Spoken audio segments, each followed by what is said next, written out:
All right, let's pray the recording works. Here we go. Journey of the Soul, Lesson 5. We're going to discuss reincarnation, the myths. We're going to do some myth busting on the topic of reincarnation. We're going to talk about whether or not Jews believe in reincarnation.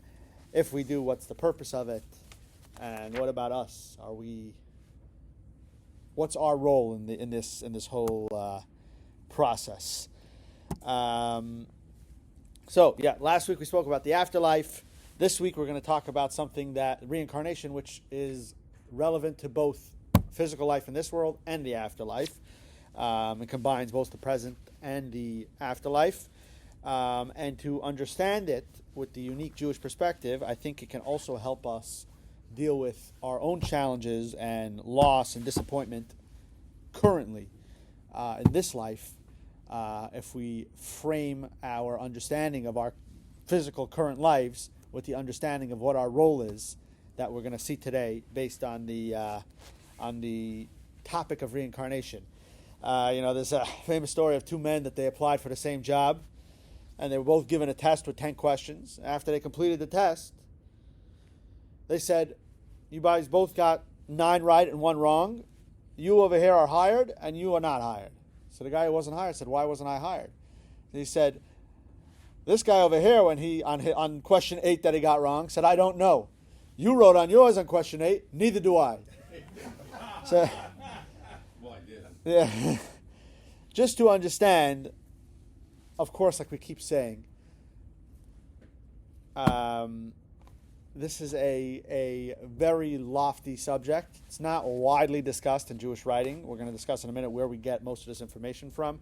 But we're physical minds, physical beings, finite beings. We won't be able to fully wrap our heads around the topic, but we will endeavor to understand to the best of our abilities what exactly is going on here. Now, question, page 174 in the student book, some questions about reincarnation. Number 1 is, how do you feel about the concept of reincarnation, and are you fascinated, charmed, or disturbed? And if you are disturbed, what disturbs you, and what fascinates you? Anybody want to say what disturbs them about reincarnation, or what fascinates them about reincarnation? Any? Yes. I think what disturbs me the most, I've thought about this a lot in the life I've had so far, is having a difficulty connecting with past lives. Okay. The memories, the experiences. I have some. I have gone through sacred regressions, and I have actually recognized places when I traveled that I've been here Some before. deja vu. So we're not going to discuss that too much. I mean, we will discuss it. You'll get a better understanding. Generally speaking, we'll discuss later. Our memories and our intellect are less connected with. We'll discuss it. Okay. We'll discuss it. The soul is more the driving of our purpose and mission, and less like a hard drive of our memories and personalities. Anybody else have anything about the topic of reincarnation that is particularly distressing or maybe fascinating? Fascinating, yes. It's fascinating, but I would be afraid to come back as a fly or something. We're going to talk about that in a minute. That is a good one. We just got started, don't worry. So, reincarnation. Now, the general, if I can package it, from what I've seen, generally speaking, the fascination with reincarnation is that it kind of is a counterweight to our feeling of the fleetingness that we all have in this world. Life is fleeting, but there's this reincarnation thing. It's like it leaves the box open a little bit to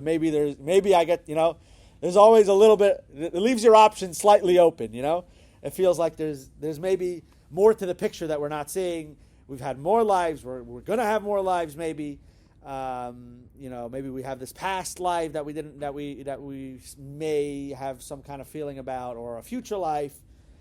Maybe life isn't so temporary and finite after all. The disturbing part, which is what you'll hear often, is it kind of feels like, are we just coming back to kind of fix this other person that we're kind of connected to's mistakes? Or are we, like, what's going on here exactly? Meaning, like, someone came down here and didn't do his job, and so now I was brought back as a reincarnation of him, but we're kind of the same person. It's a little, it's an uncomfortable thought. Like, are we just being recycled? Do we carry all this baggage of previous existences? It kind of feels unfair that we're forced to have this baggage of other lives we've had before us, whether it's trauma or whatever, or bad decisions or whatever we're forced to deal with. So it's, even though it's kind of the same person in a way in what we're thinking, kind of feels like we're unfairly being weighed down by this baggage of being kind of recycled. The Jewish perspective on reincarnation, I think, completely settles both of these ideas, and we'll get into it, but very different than what the popular belief of what reincarnation is, if there is a belief. Interestingly, there is a 2017 Pew survey that shows 33% of U.S. adults believe in reincarnation, and fascinating is that 7% of atheists believe in it. I don't know how that works exactly. Women are more likely to believe in reincarnation than men by about 10%, 15% almost. So that's interesting. Now, we will gauge, before we get into the meat and potatoes of this topic, exercise 5.1, page 175, is just a few true and falses about this topic. We'll go through it quickly. I'll do a true and a false. Everybody will kind of raise their hand on what they believe, and then we'll come back to it at the end. So belief in reincarnation is basic to Judaism. How many people think that's true? Anybody, by raise of hands, belief in reincarnation is a basic idea in Judaism. Any trues? All false. All false. True? We got a true? All right, we'll see. We'll come back to that. In the Jewish view, number 2, in the Jewish view, reincarnation means that a soul is inhabited one body returns to inhabit another. True or false? True. You think that's true? All right. Most of us feel that that's true. All right. 3, a human soul can be reincarnated into a non-human entity, such as an animal or a plant. False. True or false? False. False. We feel that that's false. Okay. Maybe. All right. Leaning towards false. Okay. Number 4, a reincarnated soul does not have its own identity, but shares its identity with someone who lived in a previous lifetime. True or false? True.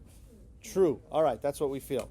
Now, the purpose of doing good in one's current lifetime is to be reincarnated as a person of higher status. Is that how we feel about that? True. True. Okay. 6, a soul reincarnated as a penalty for sins.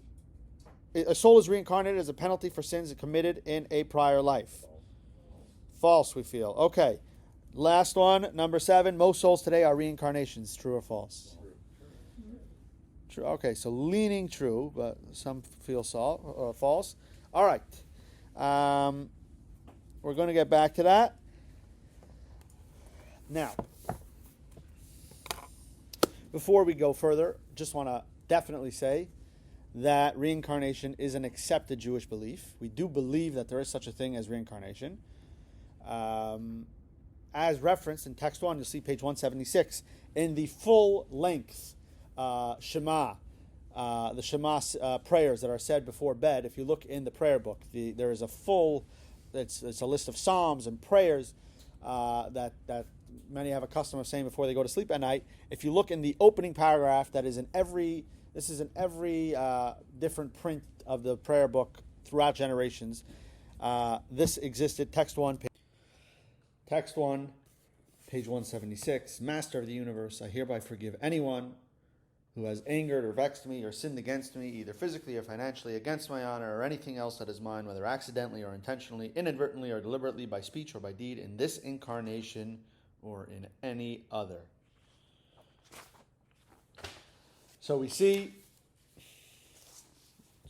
an accepted belief. This is again in every prayer book and every version of every prayer book before the nightly Shema prayers. The nightly, Now, our goal today with this lesson is to clarify all these ideas of reincarnation as explained by the Kabbalistic masters, the Jewish mystics, And we're going to, more importantly, discuss how reincarnation and the ideas we learn from it can be incorporated into our daily lives to help us move forward in a positive and growth-minded way. I will preface it by saying that the way we know all this information, this is a little different than most of what we've been learning, is from Kabbalistic teachings. Kabbalah literally means received. These are mystical teachings of the Torah that are not necessarily something that you can read from the text in the Torah. These cannot be derived through intellectual investigations or trial and error, falsifiability, etc.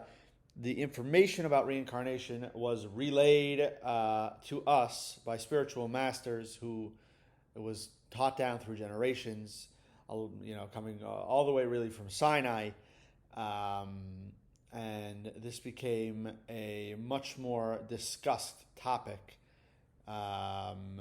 with the Hasidic movements, becoming more popular starting in the 1700s, and it has become a very mainstream form of, it always was a accepted Jewish belief system, but it is much more on the forefront today.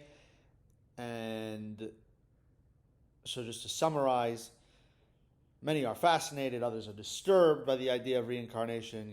The fascination is because it, can counter, it makes it seem all that much bigger. And the disturbing thing is that, maybe you kind of feel it's a denial of personal identity. Reincarnation is, yes, a Jewish belief. And this lesson will clarify the Jewish thoughts on this idea and how it's very different than what we generally think of it and how it can help us in our daily lives. Now, before we address all the mechanisms and dynamics of reincarnation, we need to address a larger issue, which is how does reincarnation fit with everything we've discussed till now? No, didn't we just discuss how the soul moves on to greater and higher spiritual places? What does that mean? Where does reincarnation fit in this timeline of heaven and hell? Exactly where does reincarnation fit in and how does it operate? So last week we discussed how the soul transitions from this world to the next, where it eventually will enter Gan Eden, paradise, and perhaps need to make a short rehab stint in Gehenna on the way. So Gan Eden is the destination of all souls. And we have to understand where reincarnation fits in that process. So, to understand that, we first have to understand the history and the tale of the soul. We're going to turn to a book called Sha'ar HaGilgulim, which is the primary and most authoritative writings on this topic of reincarnation. It's from the teachings of the Arizal. Arizal is probably one of the foremost and preeminent Kabbalists and Jewish mystics in history. Everything that we know from him is generally written down by his students who heard him relay this information. Chief amongst them, Rabbi Chaim Vital. I just want to point out that reincarnation does happen with Jews and non-Jews. This lesson, though, is going to discuss the topic of reincarnation as it pertains to Jewish souls specifically. So, text 2 from Rabbi Chaim Vital, originally from the Arizal. It all began with one master soul, the soul of Adam, which included all future souls. Subsequently, this master soul passed on to Abraham, Isaac, and Jacob, and was then divided amongst the 12 tribes. Afterwards, the soul was further partitioned among 70 souls, the descendants of Jacob that accompanied him to Egypt, and eventually among the 600,000 souls who left Egypt.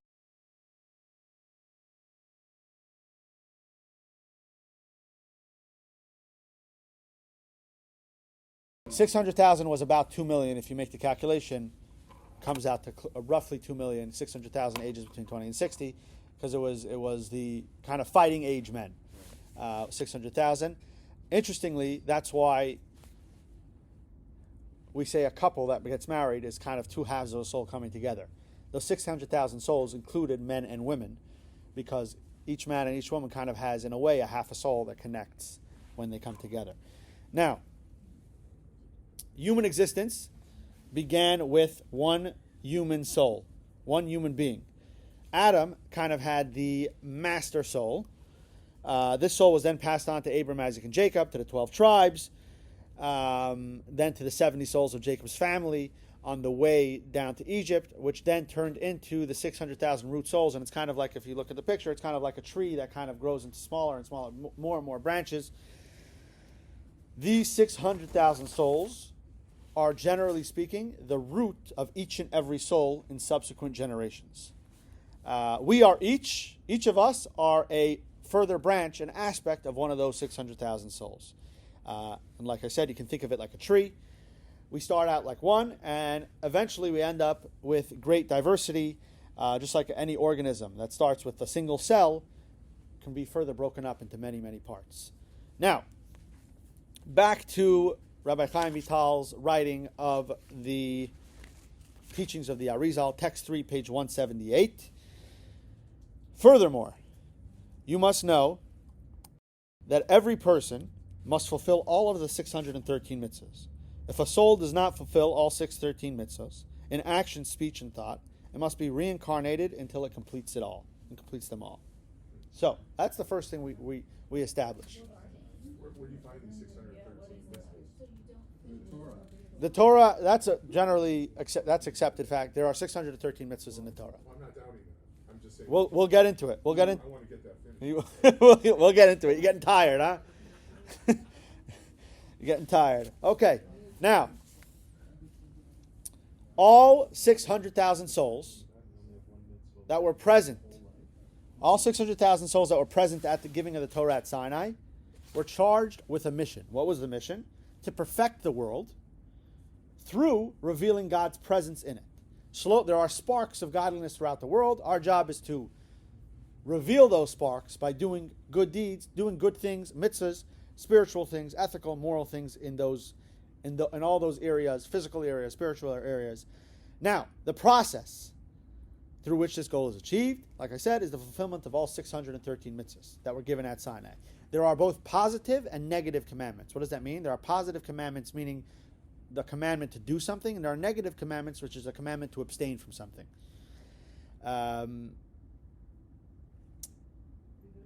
Here is the key point. These all have to be done by all 600,000 souls to complete the world into its perfect state.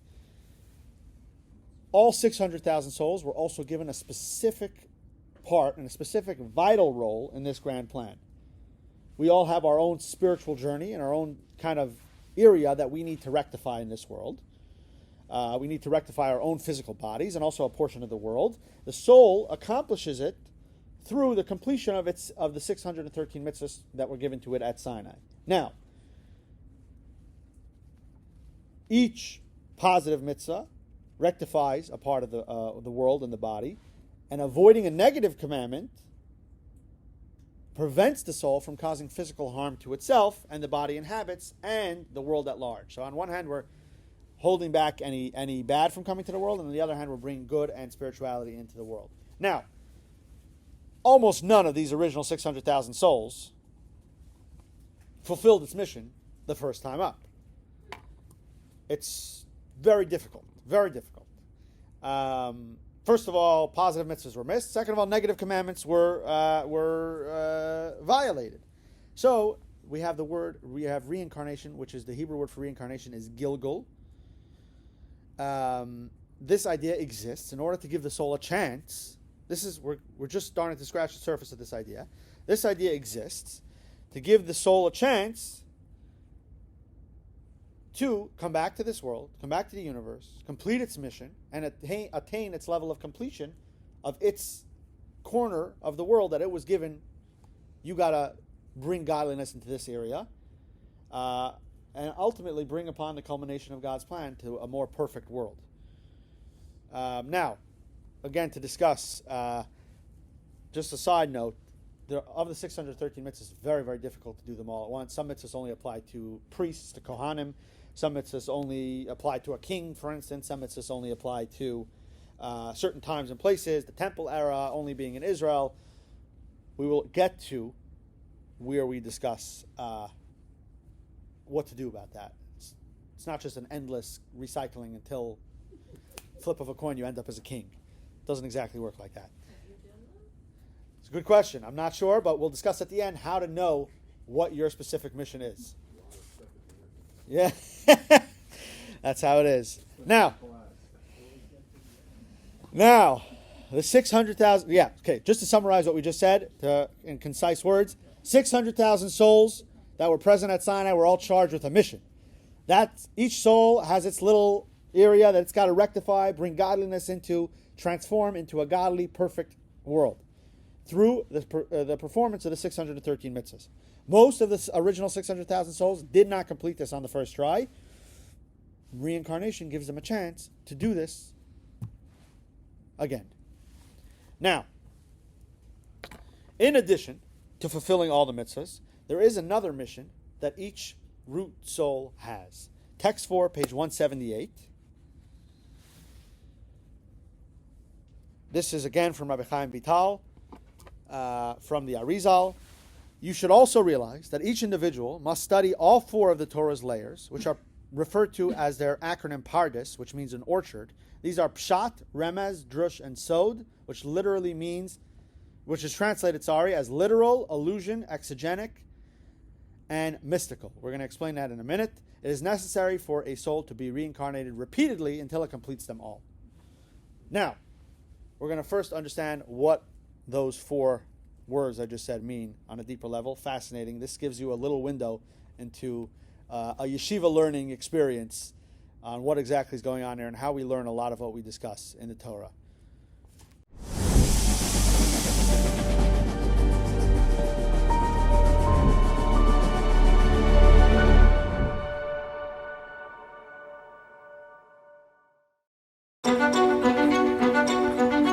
Human authors express themselves in their works, both directly and subtly, sometimes intentionally and always subconsciously. When we read a text, we can choose either to read the lines or to engage in more intricate analysis and read between the lines. The divine author of the Torah did something similar, but to an infinitely greater degree. God expressed himself in the text in multiple ways all at once, directly as well as subtly, with plenty of insinuation and a vast hidden layer of the divine subconscious. And he then instructed us to excavate it all. Jewish tradition separates these layers of understanding into 4 categories. The first is Pshat, direct intention, which is derived by examining context and syntax. For example, the Torah begins with the words, Bereshis bara Elokim, es hashemayim, ve'es haaretz. In the beginning, God created the heavens and the earth. On the plainest level of Torah understanding, this is a straightforward statement of what happened at the beginning of time. But the simple meaning is not always easy to clarify.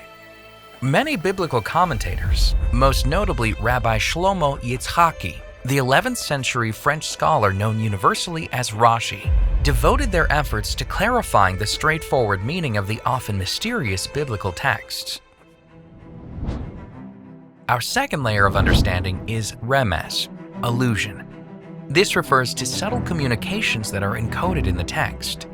They can be uncovered using methods such as the numerical values of the Hebrew letters, the acronyms of words and phrases, or unusually sized letters in the Torah scroll. For example, the Torah's first 2 words, Bereshis bara, in the beginning, God created, carry the numerical value of 1,116. That's the identical value of the phrase Barosh Hashanah Nivra. It was created on Rosh Hashanah. We are thereby informed that Rosh Hashanah is the anniversary of creation. Our third layer of understanding is drush, interpretive. Our sages extrapolate a vast corpus of ideas and instruction from the Torah's text through methods such as textual comparison, sequencing analysis, and homiletical interpretation. For example, from a sequencing perspective, the Torah begins with the wrong beginning. It describes creation, a narrative that is seemingly secondary to the Torah's primary function as a book of guidance that tells us how God expects us to act on a daily basis. The Torah should have dived directly into the nitty-gritty of the laws. On the interpretive level, however, the Torah first describes creation to tackle a major hurdle to Torah observance. The majority of Torah laws rely on the Jewish nation owning and settling the land of Israel. We were instructed to conquer the land and never relinquish our claim of ownership over it. But such a radical claim to a territory is bound to provoke opposition. Who gives us the right to take possession of a land and claim it as our eternal heritage? The Torah, therefore, begins with creation, clarifying that God is the creator of all territories, and he has the right to permanently bequeath a specific parcel to a particular people. It then records the history of God doing precisely that with the Jewish people. With this switch in sequence, the Torah supplies the Jews with the response God expects them to provide all who accuse them of land theft and occupation. The fourth layer of understanding is sod, hidden meaning. This refers to the deeply mystical messages that float behind every phrase and letter in the Torah. For example, the word Bereshis can be split perfectly into two words, bara, shis, meaning he created six. God first formed the six emotive divine attributes, from chesed, kindness, through yesod, attachment, as described in Jewish mysticism. God then used these six attributes to create the actual universe. So there you have a sampling of the four layers of understanding that can be found in the Torah's very first words. Beyond this, a vast ocean of knowledge is contained in these same words. And beyond that stretches the infinite vastness of wisdom contained in the rest of the Torah's close to 80,000 words.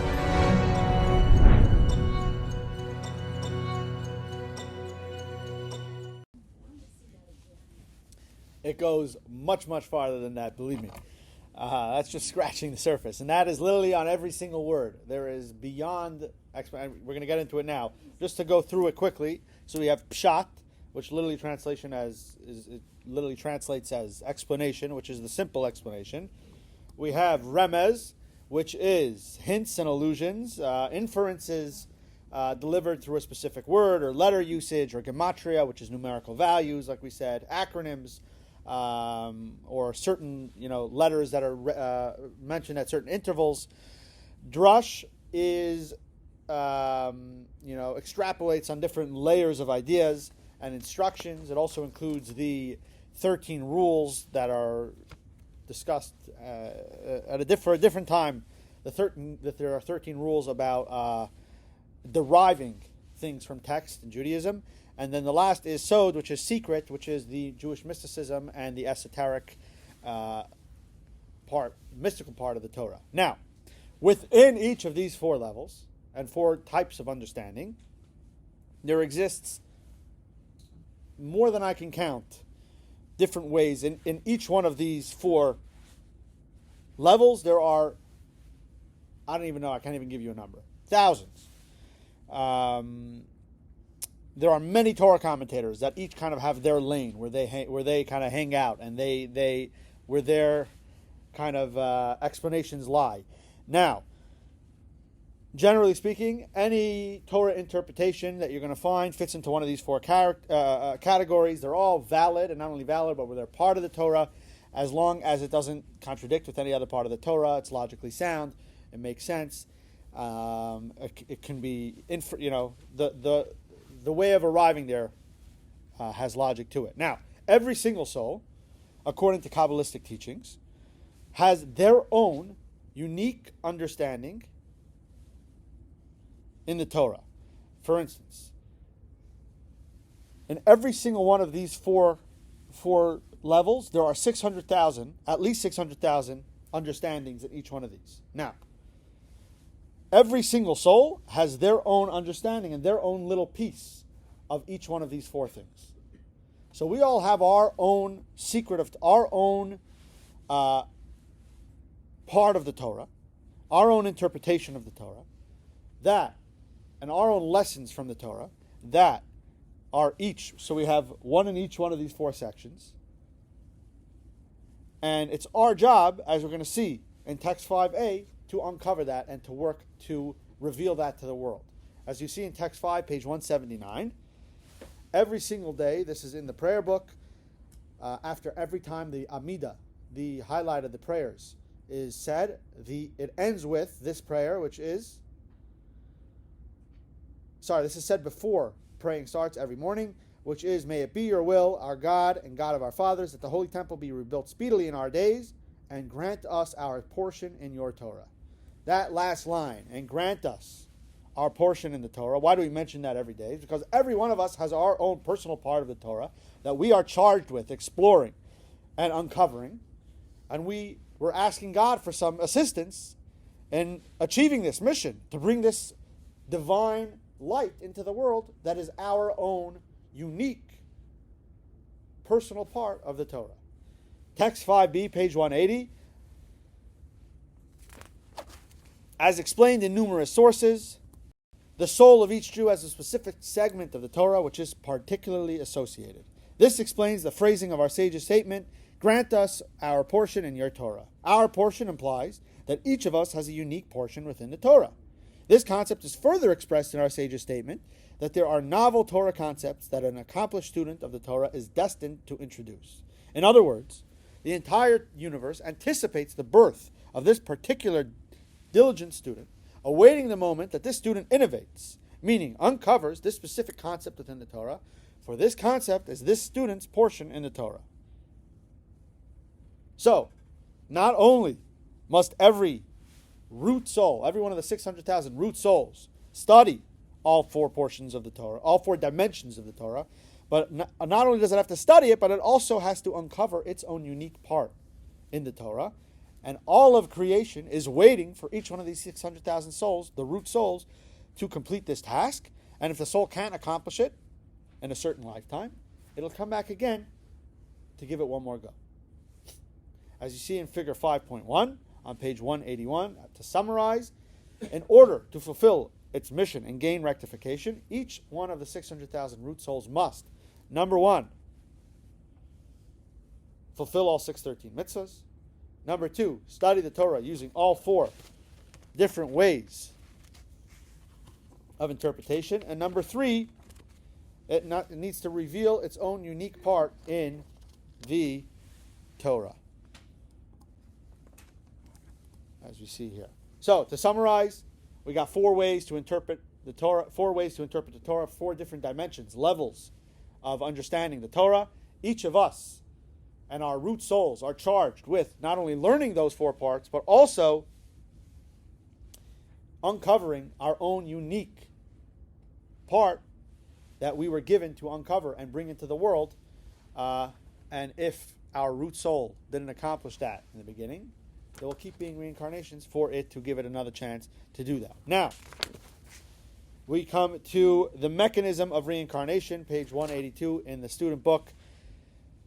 We will say souls are not recycled, text 6, page 182, again from Rabbi Chaim Vital from the Arizal. Although we've stated in numerous passages of this treatise that a specific individual soul was reincarnated in a particular person, and it was subsequently reincarnated in another specific individual, and so on, do not misread this as implying that the original soul itself is reincarnated repeatedly. Rather, each human soul branches out into innumerable roots. Every root contains an infinite quantity of soul sparks. With each subsequent reincarnation, a number of these sparks are rectified and they ascend to enjoy the rewards of heaven and dwell in the particular strata of Gan Eden that are appropriate for them. However, those soul sparks that were not rectified are reincarnated to provide further opportunity for rectification. So this begins to show us how our perceptions of the idea of reincarnation, the Hebrew word for Gilgal, is generally speaking inaccurate. Now, to move forward, what happens if a spark is not elevated? Meaning, we just said that the soul has an infinite amount of sparks and it needs to elevate. What happens if the sparks are not elevated. These root souls, kind of like stem souls, are capable of generating kind of other souls. Each soul contains a spark of godliness within it. It's kind of like a candle. If a candle that's lit, you light another candle from it. That the source was that original candle, but it's kind of infinite. It doesn't take anything away from that original candle.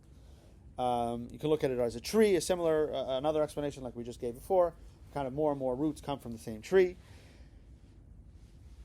What happens when these sparks are not rectified, not elevated, because there are tasks that it failed to complete? A new soul has to come into this world.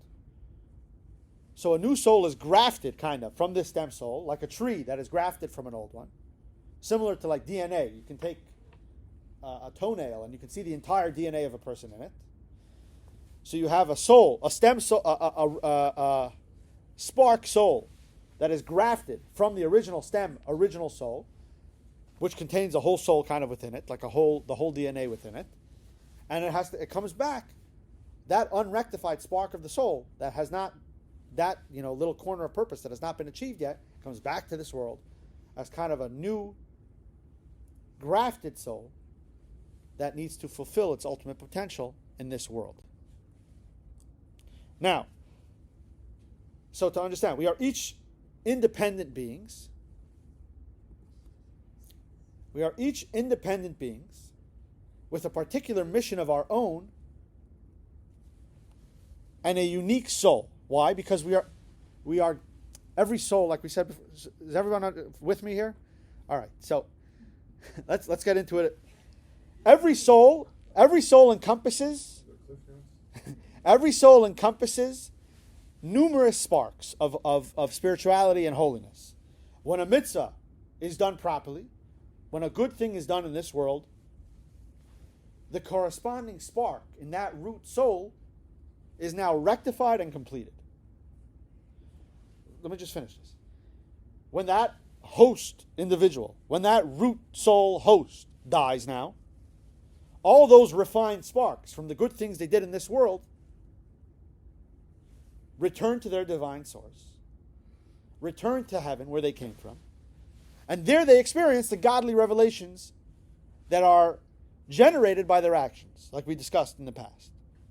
The remaining sparks that have not been rectified can be categorized into two different groups. So like we said, the rectified soul sparks ascend to Gan Eden.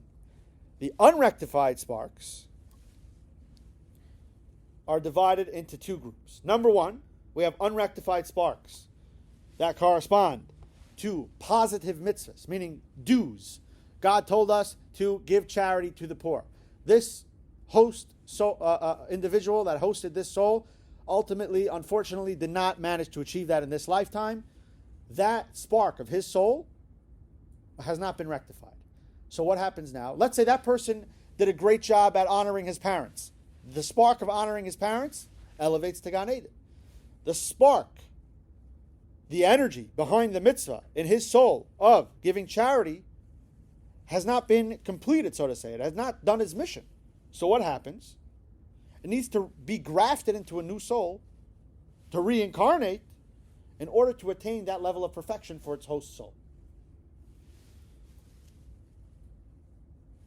Number two is, there are sparks that were damaged by transgressions of their relevant, meaning there are sparks that correspond to negative commandments, meaning don'ts. God said, do not lie. This person had an issue with that. This root soul had an issue with that the first time it came into this world, had an issue with that. Those sparks of its soul that correspond to that commandment about deceit and lying, either, number one, have to go through the cleansing process of Gehenna, or they have to do the reincarnation, which is kind of like a redemptive path for it. Where's that choice decided? For sparks that were only slightly damaged, the cleansing treatment of Gehenna is enough. But sparks that were damaged in a real serious and terrible way must be completely rehabilitated through the process of reincarnation. So, the rectified sparks ascend to Gan Eden. We're talking about host soul number one, Adam. Adam was great at charity. The charitable sparks of his soul ascend to Gan Eden. Let's say this Adam had certain unrectified sparks, didn't get a chance to honor his parents, had a problem with deceit. If it's really bad, it has to be reincarnated. Sorry, let's back up. If it didn't do a positive commandment, if it didn't do charity, it comes back into this world to get the opportunity to refine that part of his soul, the charitable part of the soul that wasn't, the charitable part of the soul was not yet triggered, and it needs to be revealed, that spiritual level of its soul in this world, and it didn't happen yet. So what happens? It has to come back to do that, and it's grafted into a new soul. With negative commandments, it, generally speaking, refinement in Gehenna is enough for that spark of the soul, but for something serious, it sometimes has to come back in a reincarnation. We can compare it in a way, as an example, to someone who has an affliction of a limb. A book called the Reishis Chachma brings this example. A person who has an affliction in a certain limb of his body. Some afflictions can be treated with medication. Others, God forbid, require amputation. The same is true with afflictions of the soul. Certain afflictions can receive treatment, and they can be treated in Gehenna. For more serious afflictions that require, quote-unquote, amputation, the afflicted sparks of that soul that need to be, quote-unquote, amputated are thus cut off, kind of amputated, spun into a new grafted soul, and come back down to this world, leaving the rest of the soul complete and ready for Gan Eden, for paradise. And when this new, incomplete, or damaged spark regenerates into this new soul,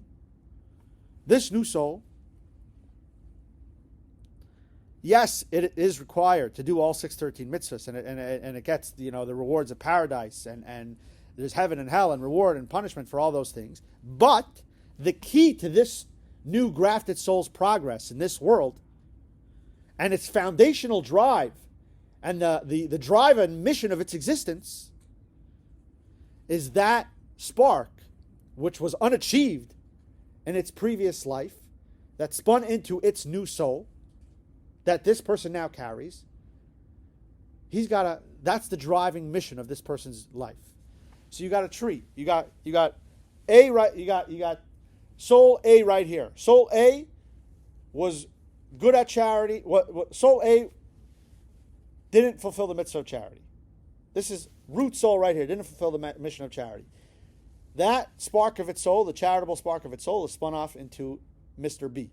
Mr. B comes into this world. Yes, Mr. B is required to do all the mitzvahs, is required to be a good person, and gets rewarded or punished based on that. But its driving mission and its drive of existence and its foundational spark of spirituality is all about doing charity. That's its deeper mission on this world. And failure to do that mission will mean that it's got to come back again until it can do it. And we'll discuss at what point that ends. Yes? So is this sort of part of the rehab process? So, in a way, yes. There are, like we said, for a root soul, or a part of a soul, a soul can be given more than one mission. Let's say it's charity and something else. But let's say, just to keep things simple, these sparks, meaning root soul, let's say root soul number 1, out of the 613 mitzvahs, did 600 of them. There are 13 sparks of his soul that are left that need to be rectified and exposed their spiritual light in this world. So what happens? A new soul is grafted from those 13 sparks of those 13 mitzvahs into this world, and its drive is in this world, and its mission in this world is those 13 mitzvahs. Let's say it only does 3 of them. New guy over here with 10. Let's say it only does 1 of them. New guy over here with 9. Let's say it only does... You understand what's going on? Now. Yes. So you've got this person who's made up of a ruach and an nefesh. That's...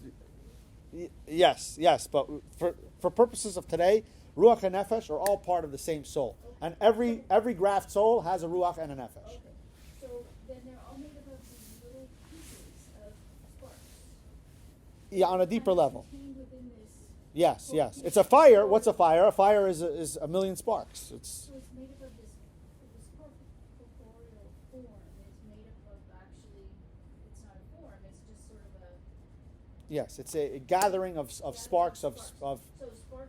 divinity. Spark just succeeds and goes away. So Not exactly. Plus minus They're all kindred spirits. They're all connected at a deep level, but they're all branches of the original root that are trying to ultimately strengthen the base of the tree. So, Yeah. it looks like, Again, these are complicated. it looks like a soul topics. could be a single soul or multiple souls because if part is rectified and part is not, that the soul, the big soul of that person, is not rectified until all of the sparks are rectified. And then, if any of these souls come back as a single soul, so it's like a little bit inconsistent, or maybe it is the whole idea that one soul is multiple souls. One soul is not necessarily multiple souls. One soul, every soul carries within it, and let's start with the rule souls. The root souls. The root souls all carried within it a mission. They were all given a mission to fulfill. What was the mission? You have your mission in this world to bring God into this world, bring godliness into this physical world, spirituality into physical world. And how do you do it? Through the 613 mitzvahs. So you got this job with 613 stops in it that you got to do. Now this soul, let's say, it's very difficult. Let's say this soul only accomplished 300. Now there's 313 parts of the soul, not through no fault of its own often. And we're going to discuss other ways for the soul to achieve those. But through no fault of its own, couldn't do. It's not a form of punishment. So now a new soul is kind of spun off. That, yes, it has a root in this soul, and it's kind of kindred spirits, but it's not that it's reincarnation, but it's also, it has its own identity, this soul. And that, 313 plus another 300. yes, 300 new ones, but that's not its driving purpose. Yes, there's reward and punishment for those 300, and yes, it can achieve beautiful, godly things by doing those 300, but, and we'll discuss at the end exactly how you can understand this, how you can feel it in your own life, but we all have, and will, certain things that are important for our mission in this world, because we're trying to achieve, it's not even for the root soul, it's for the world. The world requires that all 600,000 of these souls do what it needs to do in this world. So this world is lacking. Soul number 300,000 didn't do 300 of its jobs in this world. So the world is lacking those things. So those sparks are waiting to be woken up. So a new soul is spun out from that soul to accomplish those things for the world, to make it to perfect it. Wait, so I think I understand, but Sure. if it's a bunch of souls, or I'm sorry, if a soul It's going to become clearer in a minute. This Yeah. is easy stuff. But if a soul is comprised of all these soul sparks, right? It's not soul sparks. It's divine sparks of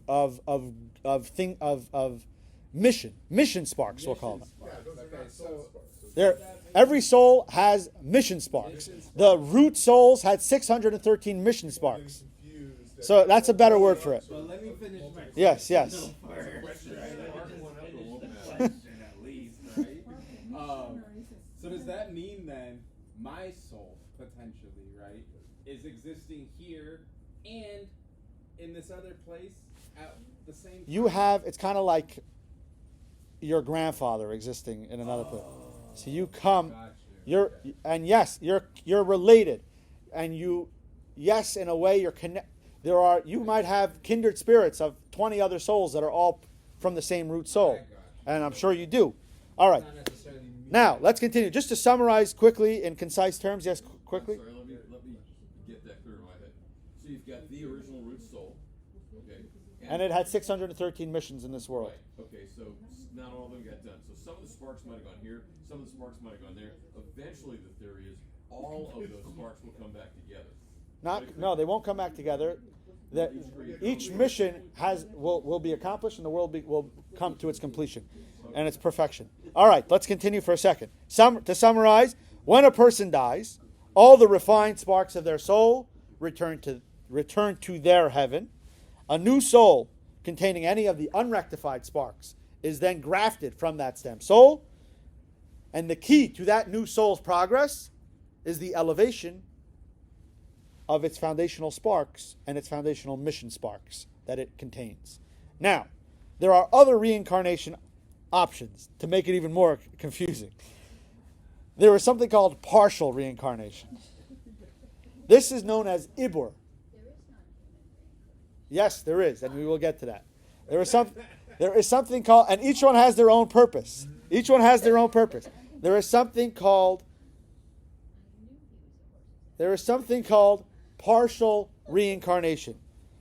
This is called Ibur, which literally translates as impregnation. Now, in the following text 7a, page 183, we will explain the difference between Gilgul, full reincarnation, and Ibur, which is partial reincarnation. Now, text 7a, page 183. The concept of Gilgul, which is full reincarnation, is that a soul requiring further rectification enters the body of a child as it emerges from its mother's womb to serve as the newborn soul. It has no permission to leave that individual until the person's destined day of death. By contrast, the concept of Ibur, soul impregnation, is that a soul enters an adult body that is already inhabited by a soul, the person's primary soul that it received at birth. In that case, the individual is merely impregnated with a guest soul in addition to harboring its primary soul. The individual then carries the extra soul, much as a woman carries a child in her womb. We will explain. Give me a second. Now, in Gilgul, which is full reincarnation, sparks, or the spark of the previous soul that requires additional rectification, is fully reincarnated into a new body. And it's the second body's full soul. With Ibur, partial reincarnation, the spark or the sparks of the previous soul enter into an adult body that already has its own soul, and this guest soul is injected into the adult body and temporarily merges, like a brother kind of, with its host soul. Now, for the case of Ibur, this soul impregnation, partial reincarnation, generally speaking, or at least it's not necessarily for the duration of this person's lifetime, the impregnated person's lifetime. It is often for a short period of time. What's the purpose of this partial reincarnation, this quote-unquote impregnation? Text 7b will begin to explain it. There are two main reasons. A soul, it's page 184, 7b. A soul experiences Ibur, partial reincarnation, for one of two reasons. Number one, A, the impregnated soul comes to an individual for its own sake. In its previous life, it failed to perform a particular mitzvah and was therefore left lacking. This was the kind of mitzvah that was impossible to perform under the conditions of that lifetime, such as the mitzvah of Yibum, Chalitza, and the like. Yibum and Chalitza are very, very rare mitzvahs that are about a married couple that is child. It's very, very, for the purposes of this conversation, there are mitzvahs that almost nobody can do. Very rare case where there's a child who has a brother that passed away with no children. Long story. Anyway, for the purposes of this conversation, it's the fact that this soul that is being partially reincarnated could not, for no fault of its own, fulfill all the mitzvahs. It is therefore not obligated to engage in a full-scale incarnation described earlier in this treatise. For soul impregnation is sufficient. B, another reason that it can do it, is the impregnated soul comes solely to assist an individual, to bring a person additional merit, or to guide an individual in matters of Torah and mitzvot. In this case, the impregnated soul lacks nothing for itself, meaning it's coming to assist. So we have number one is this soul that's impregnating another person is coming either for itself, because there were mitzvahs through no fault of its own, it couldn't do, and because we can't really blame him, so we're not going to make them do a full reincarnation. You'll hitch a ride for a little bit, you'll do the mitzvah in somebody else's body, and then you can come back. You'll be able to share in the mitzvah with this host body. Number two is, just a second, let's get through this. Number two is completely altruistic. It's coming. It doesn't require any rectification at all, this soul. It was a soul of a righteous person.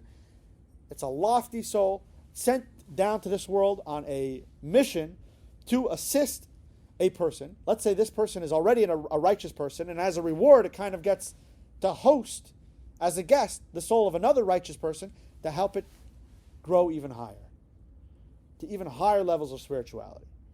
So, just a quick summary of Ibur, partial reincarnation, can happen because of two reasons. Either in a previous life, due to no fault of its own, it failed to complete its entire mission, so it hitches a ride in somebody else's body to get that done. Number two is the soul comes just to assist another soul attain higher levels in its spirituality and spiritual service. Now, non-human reincarnation. Text 8. Page 185. Yes. Okay. So the spark comes in, it completes its mitzvah, and it goes back to where it belongs. Yeah. The body that it borrowed to complete that mitzvah, does that body, that soul, get credit for that same Yes, mitzvah? yes. They share in the credit. Cool. They share in the credit. Now, text 8, page 185. Hang on here. All right. When a human soul comes to this world and becomes soiled by sin in the process, it reincarnates in another body to rectify itself. That second life is its first reincarnation. If it fails to rectify itself during that lifetime, it may return a second reincarnation. If it again fails to find rectification, it may endure a third reincarnation. After that, however, it is no longer provided opportunities for rectification via reincarnation. In the unlikely event that a soul is unsuccessful after three reincarnations, and key point, it did not make any progress, meaning if a soul made at least some progress, it can keep being reincarnated into human beings. If it made 0 progress, it will come, it is given it's reached its incarnation limit. It is given a opportunity to come down in another form, as we see in text 9, page 186. Behold, God does all these twice or thrice with man. The limitation of twice or thrice applies with man, meaning a human soul is not subsequently reincarnated in a human body. Rather, it is forced to wander the planet until it is reincarnated as an inanimate, vegetative, or animal entity. Then, after it has done its penance, there is hope for its future, for God's endless mercies extend to all its creations, to all his creations. So this is different, has a different purpose than regular reincarnation. From what it seems like, this is a very rare thing. Reincarnation in a human form is giving the spark another chance to rectify itself. Reincarnation in an animal, plant, or object is more of a painful kind of penance. That is, the purpose is strictly to cleanse this spark. A human's mission in this world is to elevate all of existence around it, to be on a higher, more spiritual level, but it also has the capability to debase and to defile and abuse elements of this physical world. Now, if it does that, sometimes, as a form of punishment and penance, an individual that lowered physical existence has to rectify the damage to what he did to this physical world. And obviously he was given a chance to reincarnate in a human body, and it didn't advance at all, did nothing. It's reincarnated as a form of the matter that he misused in his lifetime. And he has to sit there and think about what he did. And exactly. And in this model, it says that the soul is compared to a prisoner. a prisoner. This is actually, I believe, one of the only times you see anywhere in Judaism the idea of prison. Judaism generally doesn't believe in the idea of prison. Just occurred to me, this is kind of like a prison, and it's the only time I've seen it in Jewish thought. It's kind of like, but it's not eternal. Just for the life of the life. It's not eternal. Longer than the 12 months that we talked about last week. Not necessarily, but it's also not hell. It's a different thing. It's down here in this world. It's generally for a short time, I believe. Now, what does it mean that it's a prison? This soul is self-aware while it's in this inanimate object, and it cannot express itself. A soul's whole thing is that it expresses itself. It brings spirituality. It's not allowed to express itself. And the soul's very aware of its history and its capabilities that it had as a human being, and now it's sitting here in a carrot. And this suffering aids in the process of rectification, and it ultimately is able to rectify that area where it did wrong and where it damaged the physical fabric of this world, and it is able to move on in a healthier way. Now, I know you're all wondering, is there a way to discover what our purpose is and what our identities were in previous incarnations? Now, as a general rule, all souls in the post-temple era are reincarnations. So we are all here focusing on a specific mission of certain mitzvahs that need to be completed in order to fulfill the mission of all of us in this world and to really bring the world into a spiritual place. How do we know what our soul's mission is? So, we begin to discover in text 10 on page 187. It is impossible to deduce or intuit whether one possesses a reincarnated soul or not, unless one is recipient of a mystical communication in this regard.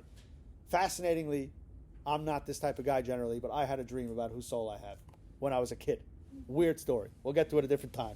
But you may wonder, how then will we know I don't know the purpose, but I do know I don't know. Strange story. You may wonder how then we will know the purpose for which we entered this world. Which mitzvah must we scrupulously perform, or which transgression must we specifically and especially avoid? The answers are naturally ingrained in us. We experience natural affinity and longing to perform a certain mitzvah, when the mitzvah is critical to our present incarnation, or our inclination strives especially hard to entice us to commit a particular sin, for it is the very same sin in which we blundered during our previous life.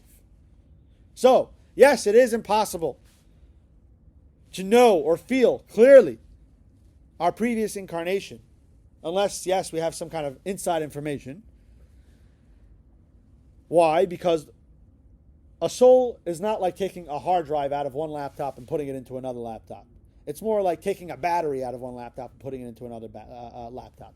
It's a soul. Yes, the life force is now transferred, but the soul, the identity of the soul is the godly spark which drives our mission and our purpose in this world. It's less so, our cognition and intellect and personalities. So there's no reason to assume that one reincarnation will have the knowledge of a previous reincarnation, which is why we don't necessarily fully, clearly understand what our purpose is and what our previous incarnations were doing. Interestingly, there have been rabbis that also gave an explanation that if we clearly remembered everything that happened in previous reincarnations, we'd probably kill each other. Because we all probably did, you're going to remember what someone did to you in a previous life. That could be problematic. So, Recreate a fight 17 generations. Exactly. We'd still be fighting the Civil War. Now, we only have clues, generally speaking, to identify our soul's identity and purpose in this world. Our strong points and our weak points can guide us in this direction. The good things that we do, that we have a passion for, and we all know it, the certain things that are good deeds that we all just can't get enough of. Whether it's helping those in need, charity, there's a million things. Prayer, honoring our parents. You have doctors that have a passion for saving. There's people, we all have something in our lives, and there's a million things. And then we also have areas that we struggle with. Each of us has something that's just impossible. We just, it feels like we'll never be able to do it. We'll never be able to get it right. This is just such a difficult thing. These are indicators of our personal mission.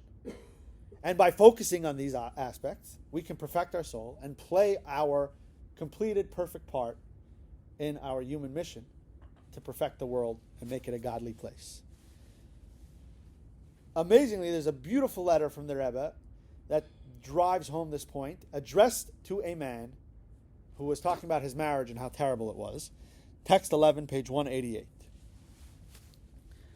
I'm replying to your letter in which you inform me that you accepted and are implementing my directives regarding Torah study classes and giving charity. But as far as the situation at home is concerned, your marital harmony appears only superficially to have improved, while the underlying reality remains unsatisfactory. I already told you in my previous letters that it would be challenging. You are meant to find it difficult, for the success of your life's mission hinges upon your sincere efforts toward marital harmony. Our mystical teachings reveal that rare individuals are born with original souls. The rest of us are reincarnations. We return to complete the fulfillment of the mitzvos that we missed in our previous lifetimes. Certainly we are obligated in all the mitzvahs in every lifetime, but the specific mitzvahs that we omitted in earlier incarnations are critical to the rectification of our souls and the rectification of this world. Using the evil inclination we all have as a guide, we can identify the mitzvos that determine the outcome of our life's mission. Our inclination opposes the mitzvos that we finalized in previous lifetimes, but only to the degree necessary to create free choice between good and evil. By contrast, it unleashes a fierce storm of opposition with countless hurdles and challenges when we approach a mitzvah that we failed to fulfill in previous incarnations. Therefore, your many hurdles to marital harmony reveal its indispensability to your rectification. Do whatever it takes to achieve harmony. Fascinating thing. And we're going to see in a video another visualization of this idea.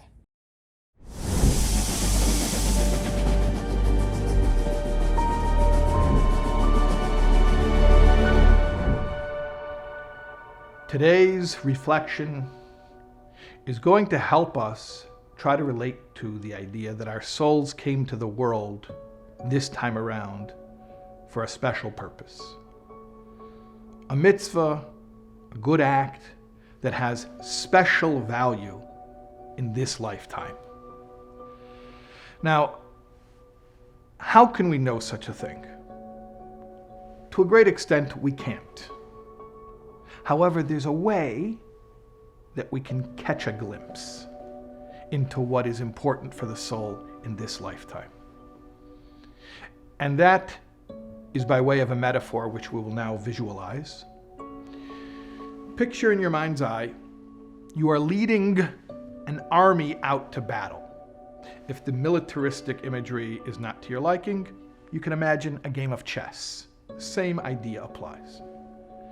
You're leading your army out to battle, and you begin to become aware that your opponent, your enemy, is focused on striking you in one particular spot. Now, it hadn't occurred to you that this spot has importance, but from the fact that the enemy keeps focusing on it, keeps going after it, we begin to realize that it must have strategic importance to the enemy. As you're imagining this, shift now and think about your life and think about a mitzvah or a good deed that is inordinately difficult for you. And by inordinately, what I mean is this. We all have mitzvahs that are harder and easier for all of us. But then there are mitzvahs that by all rights should be easy.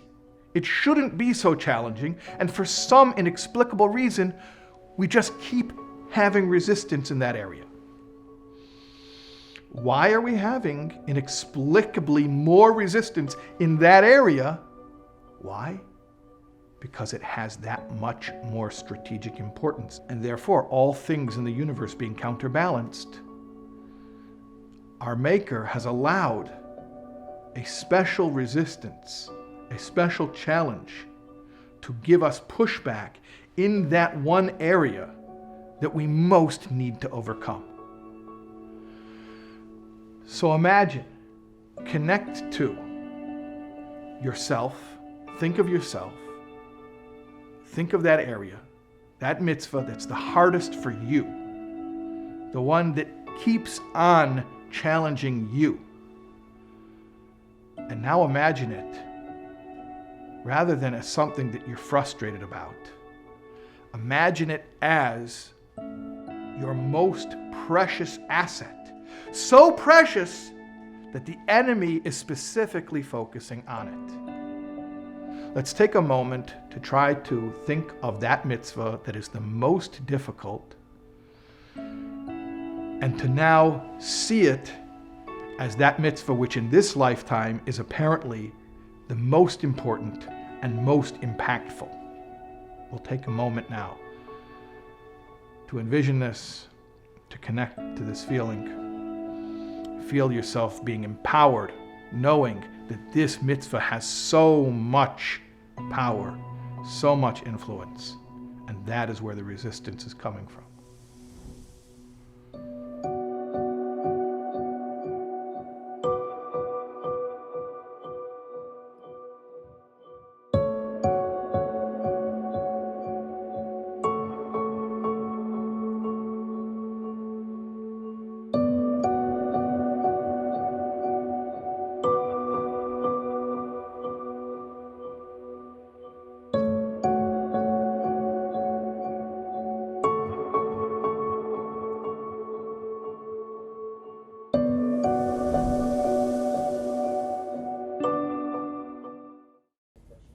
Yes.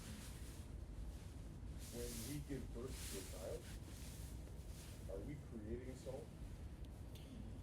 You're not necessarily, no, you don't create a soul. A soul inhabits that body and gives it life force. And there's different stages of the soul's entry into the body. Some start with conception, through birth, through the, Right, through, I recall that from yeah. earlier classes. So then what part of us is in that child? The whole physical Just the physicality, for sure. So nothing about There is a connection in the souls, obviously, because there's kind of a reservoir of souls, and there's obviously reasoning behind that soul ending up as your child, and there's nothing happens by accident.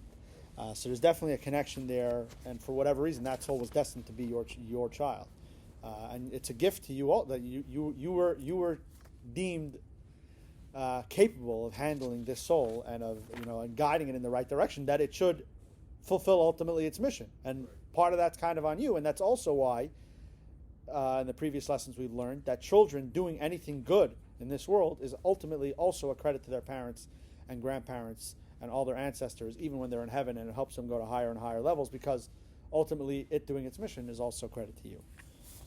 second question. Yes. I believe, and I'm sure a lot of other people believe, that like humans, animals have souls. We spoke about that. Right, but not because they're bad and they're stuck in there. They have good souls. Animal souls are good souls. Every soul is good. But that's different than what we were talking about before. Different connection. Different thing. So you Animal. have a reincarnated soul into an animal that is. And it's, by the way, a soul that does bad doesn't mean the soul is bad. A soul is infinitely good. A soul is literally a piece of God. There's nothing holier. And in some ways, we know that animals don't have the same degree of self-awareness and free choice that humans have. In some ways, it's kind of like animals are. If sometimes a dog comes into a person's life and exactly when they need it, it saves them. And it's kind of almost like God is coming into your life and saving you, because that animal is more directly tied to God's will than a human, because a human ultimately has complete self-awareness. It's got a mind of its own completely, which is interesting side conversation. But yes, animals have souls. They're a little bit different than human souls. They're more connected to each other, but yes, they have souls. Now, it's text 12, page 190, a little bit more on this topic. From the moment that God instructed our forefather Abraham, go from your land, following which it is stated, Abraham kept traveling further southward, the mystical process of the rectification of divine sparks was launched. Subsequently, by decree of divine providence, individuals traveled to the locations in which the divine sparks that these specific individuals must rectify await their redemption. This is coming to tell us that God helps us, kind of leads us towards the sparks that we need, tries to put it in front of us. Saintly individuals with spiritual vision perceive the locations which the divine sparks await their engagement, and they take the initiative to journey to these locations. The rest of us, though, are left in the hands of the primary cause behind all causes and the ultimate reason behind all reasons. God orchestrates countless apparent causes and circumstances to bring specific individuals to the location in which their predestined service of rectification is required. In summation, figure 5.2 on page 191. Some clues to identify our mission in this world, or our missions in this world, are our circumstances, number 1, our weaknesses and struggles, number 2, and number 3, our strengths and our passions. So those are some useful hints and ways that God tries to lead us in the right direction. You can bring a horse to water, you can't make it drink. So God is trying to the best of his ability, without compromising our own free choice, to show us the way and help us along this rectification mission and process. Now, circling back for a second to the larger picture, we now have enough information to return to this lesson's opening exercise where we did the true and false. Let's see how accurate and how correct we all were. Now, question 1, belief in reincarnation is basic to Judaism. The answer is true to an extent. It's a bit of a trick question. It's not basic to Judaism. It's not basic to Judaism, but it is universally accepted Jewish belief, generally accepted Jewish belief, but it doesn't necessarily meet the criteria of forming the base or essence of Judaism. So, kind of trick question. Now, number 2, in the Jewish view, reincarnation means that a soul that inhabited one body returns to inhabit another. It's true and false. We explained it a little, again, a kind of a trick question. Yes and no. Yes, a part of a soul that once inhabited a body is returning, but it has been spun off and constituted into kind of a brand new soul. Number 3, a human soul can be reincarnated into a non-human entity, such as an animal or plant. This is true. Very good. A reincarnated soul does not have its own identity, but shares its identity with someone who lived in a previous lifetime. This is incorrect. False. This newly spun off spark turned soul has its own unique identity and personality. It is, yes, related to the previous incarnation, but only by virtue of the fact that it shares a divine spark that animates it. Now, number 5, the purpose of doing good in one's lifetime is to be reincarnated as a person of higher status in future reincarnation. This is definitely not at all the Jewish understanding of the matter. Number 6, a soul is reincarnated as penalty for sins committed in a prior life. True and false. Very good. It's not necessarily a penalty. Rehabilitation, again, to use the same word, is probably more accurate. Also, sounds better. Number 7, most souls today are reincarnations. This is correct. And let's just to finish off, one more thing. The benefits of having a mission, like Viktor Frankl spoke about, mission is probably one of the most important things in life. We each, by being a reincarnation, it enhances our own personal identity because we all have a unique and specific purpose in this world. We were literally created to fulfill a specific little piece of this world that needs to be fulfilled. We also get to kind of stand on giants' shoulders and and our mission is kind of augmented by the good deeds that the previous incarnations of our original souls had. It's also a pathway to realizing the master plan of this world and fulfilling bringing godliness and spirituality into this physical world. And it also provides us a specific role. And like we see here from Viktor Frankl, mental health is the tension between what one has already achieved and what is still ought to accomplish. Very important that we have meaning and purpose mental health, generally speaking, as Viktor Frankl understood it, needs a sense of purpose, and it's a central part of being healthy mentally. It gives us having a sense of purpose and internalizing these ideas of purpose that the idea of reincarnation taught us, gives us determination and strength to overcome any obstacle and fight to attain those goals. It also gives us an attitude of resilience that, yes, we can choose to view ourselves as prisoners of circumstance, or we can accept that this is all part of our mission and this is all part of what we need to do to make this world a better place, and we have to attack these challenges and change our attitude towards it. It also helps us find meaning in tragedy, that yes, this happened to us, and yes, it was terrible, but we also have to triumph, not necessarily despite it, but also use it as a bouncing board to move forward and really move forward into our mission. And we have to also seize every single moment and take personal responsibility. The fulfillment of our own missions is directly in our own hands, and we have a unique and very specific mission that we alone are capable of accomplishing, and we alone are responsible for accomplishing. Interestingly, speaking about this final mission, the Arizal, again, one of the foremost, probably the foremost name in Kabbalah, explains that our generation is considered to be the final generation before the culmination of the creation of this world, where we get to a perfect world with the coming of Mashiach, which happens in stages, the whole nother conversation. But our souls in this generation are reincarnations of the souls from the generation that left Egypt in the Exodus. And regarding the Exodus of Egypt, our sages tell us that it happened in the merit of the women. It says, due to the efforts of the women who were righteous at that time, is what happened, the Exodus of Egypt. And this replays in our generation as well. The Rebbe would often speak about how Jewish women specifically are charged with bringing about the redemption.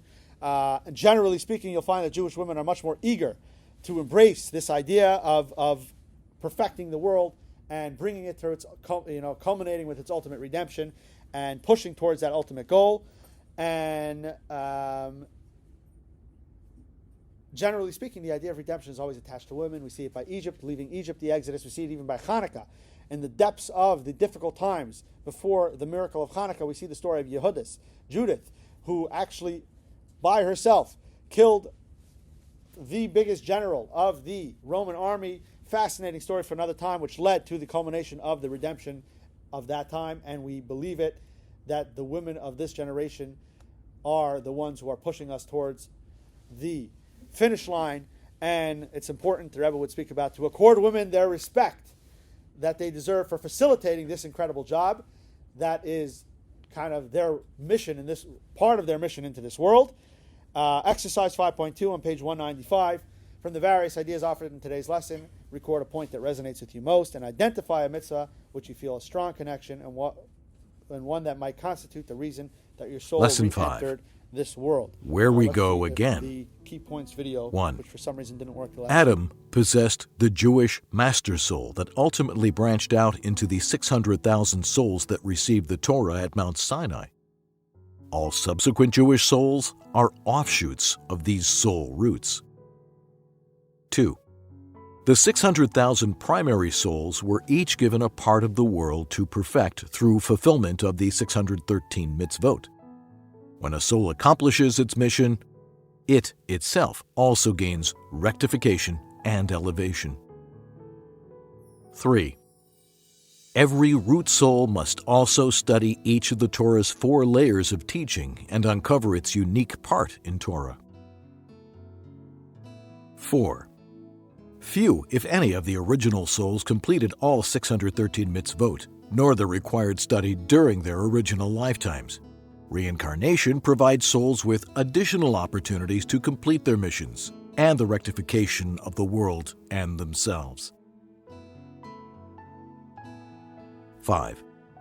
When a person dies, all the refined elements of their soul return to heaven. A new soul, built from the elements that were left unrectified, is then grafted from the stem soul and returned to this world. 6. As a general rule, our souls are reincarnations, but it is impossible to be conscious of or to accurately sense the experiences of our previous lifetimes. 7. Clues to the nature of our soul's unique task in this world can be gleaned from A. Our strengths and passions, B. Our weaknesses and struggles, and C. Our unique life circumstances. 8. The Kabbalistic view of reincarnation does not deny us our personal identity. Each of us is a complete and unique individual who is simultaneously and integrally linked to a far greater reality. Reincarnation ascribes greater importance to our existence and provides each of us a unique role within the overall human mission.